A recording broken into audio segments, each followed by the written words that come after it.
بسم اللہ الرحمن الرحیم۔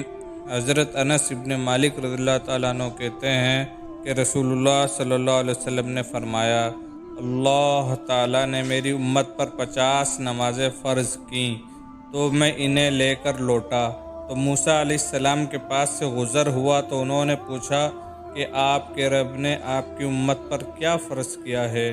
میں نے کہا کہ اس نے ان پر 50 نمازیں فرض کی ہیں۔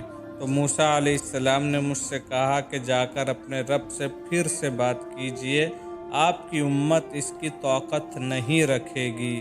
تو میں نے اپنے رب سے بات کی تو اللہ تعالیٰ نے اس میں سے آدھا معاف کر دیا۔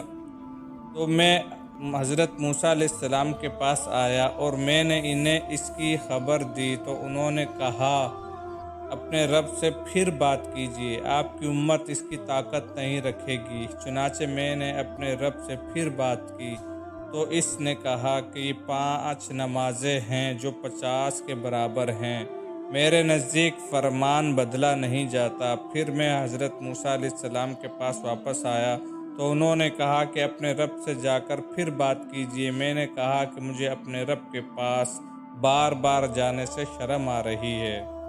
حضرت بریدہ رضی اللہ تعالیٰ عنہ کہتے ہیں کہ رسول اللہ صلی اللہ علیہ وسلم نے فرمایا، ہمارے اور منافقوں کے درمیان جو فرق کرنے والا عہد ہے وہ نماز ہے، تو جو اسے چھوڑ دے گا وہ کافر ہو جائے گا۔ حضرت عمارہ ابن رویبہ رضی اللہ تعالیٰ عنہ کہتے ہیں کہ میں نے رسول اللہ صلی اللہ علیہ وسلم کو فرماتے سنا کہ وہ شخص جہنم میں داخل نہیں ہوگا جو سورج نکلنے سے پہلے اور ڈوبنے سے پہلے نماز پڑھے گا۔ حضرت ابو ایوب رضی اللہ تعالیٰ عنہ سے روایت ہے کہ ایک شخص نے عرض کیا کہ اللہ کے رسول صلی اللہ علیہ وسلم، مجھے کوئی ایسا عمل بتائیے جو مجھے جنت میں داخل کرے۔ تو رسول اللہ صلی اللہ علیہ وسلم نے فرمایا، اللہ کی عبادت کرو، اس کے ساتھ کسی کو شریک نہ کرو، نماز قائم کرو، زکوٰۃ ادا کرو اور صلہ رحمی کرو، اسے چھوڑ دو گویا آپ اپنی اونٹنی پر سوار تھے۔